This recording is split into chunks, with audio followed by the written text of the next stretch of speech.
आदित्याय नमः। श्री दिवाकर पंचकम्।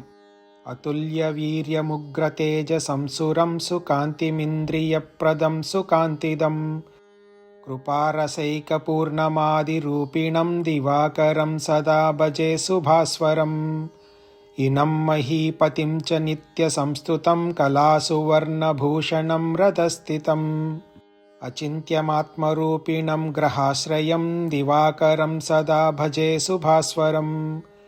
उषोदयं वसुप्रदं सुवर्चसं विधिप्रकाशकं कविं कृपाकरं सुशान्तमूर्तिमूर्ध्वगं जगज्ज्वलं दिवाकरं सदा भजे शुभास्वरम्।